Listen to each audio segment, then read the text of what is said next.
You still pray, the words still come out. But lately they feel like they hit the ceiling and slide back down. You haven't stopped believing, you haven't done anything wrong. There's no sin you're hiding, no door you slammed shut. And still, get far away.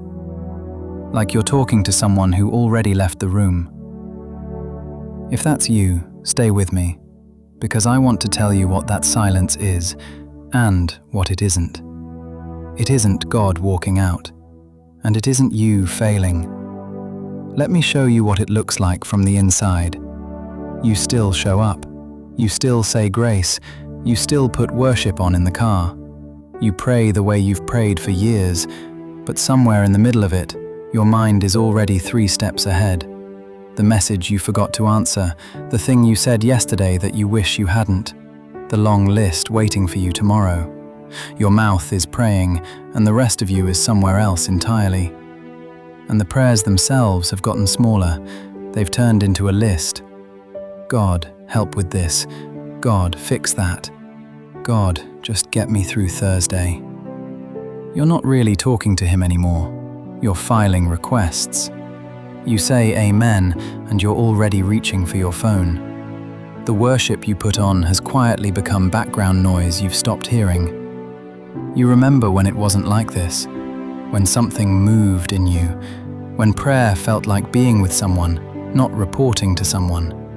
And now you go looking for that feeling, and it isn't there, and the not finding it has its own quiet ache. By Tuesday, whatever you felt on Sunday is gone, and you're standing in the same flat silence, wondering where he went. So you start to wonder if you did something to lose it. You didn't. Stay with me. When the dryness sets in, the first thing most of us reach for is more. Pray harder, pray longer, get up an hour earlier, find a better plan, a new devotional, a reading schedule, a cleaner routine, the app with the little streak counter that's supposed to keep you honest.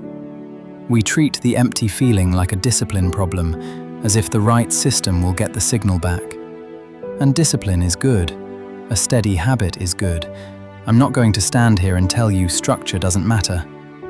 But a routine can't reach this, because this was never a scheduling problem. You can do every single thing correctly and still feel nothing. You can check every box, keep every streak, and still stand in the quiet afterward, wondering where he went. Because more effort is answering a question the silence isn't even asking. You can water a plastic plant every morning for a year. The watering isn't wrong. It just can't make something grow that you've quietly stopped letting be alive. So let me tell you what I think is really going on. The warm feeling you're chasing, the one you've lost, that was never the proof that God was there. We just learned to treat it that way. We learned to measure him by the goosebumps, by whether the prayer felt good, by whether we teared up, or walked away lighter, or felt that lift in the chest. But that feeling was the weather. It was never the ground. And weather comes and goes.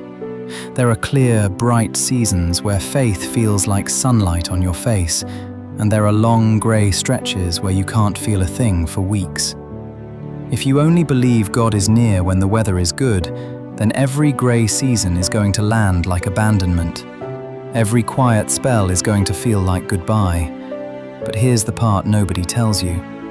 Sometimes the feeling goes quiet precisely because God is teaching you to stand on something steadier than the feeling. A child who only believes a parent loves them in the exact moment they're being held never learns that the love was there in the next room the whole time. There was a season I prayed into this same silence and decided no one was home. So I stopped. What's the point of talking to an empty room? I was wrong. Not about the silence, that part was real, but about what the silence was. Because there's a difference between an empty house and a quiet one. You know that difference. You can walk into your own home and feel, before you hear a single sound, whether someone you love is in the next room or whether the place is empty. The quiet of a house with someone in it is not the same as the quiet of a house with no one in it. One is absence. The other is presence. You just can't hear it yet. The silence after you pray is the second kind. There's an old line, thousands of years old, that God is close to the brokenhearted, near to the ones crushed in spirit. Sit with that for a second. Not close when you've fixed yourself. Not close when the good feeling comes back. Close now. Closest, maybe, in the exact season you feel the farthest. And somewhere along the way, a lot of us were taught that to come to God, you had to bring something. The right words, the right feeling, a cleaned-up version of yourself. So now that your hands are empty, you assume you're not allowed to come at all. You were never required to arrive full. You're allowed to come with nothing in your hands. The empty prayer, the one with no eloquence and no warmth, where you just say the true thing, that might be the most honest prayer you've ever prayed. So what do you do with this? Today, tonight, whenever you're hearing this. First, pray the empty prayer. Stop performing. Stop trying to make it sound the way prayer is supposed to sound. Say the true thing, out loud if you can. God, I can't feel you. I'm tired. I'm still here. That is not a failed prayer. That's the realest one you've got, and it is more than enough. Second, stop chasing the feeling. Show up without it. Lower the bar all the way down to the floor. 2 minutes of sitting in the quiet, asking for nothing, performing nothing, that counts. Love isn't built in the big emotional moments. It's built in showing up on the ordinary days when nothing sparks at all. It's the same with God. Third, change the posture. If every prayer lately has been a request, try one where you ask for nothing. Just sit in the room. Let it be quiet on purpose. You don't have to fill the silence to be in it with Him. And one more, because it matters more than the rest. If what you're carrying is heavier than dryness, if the empty has spread into everything, if it's the kind that flattens the whole day and won't lift no matter what you do, please hear me. That is not weak faith. Tell someone, a doctor, a friend you trust, someone who can sit with you in it and help you carry it. Reaching for help is not the opposite of faith. It's one of the bravest forms of it. So hear this before you go. You are not far. You might just be early, standing in the long, quiet part, before the thing you can't see yet has finished forming.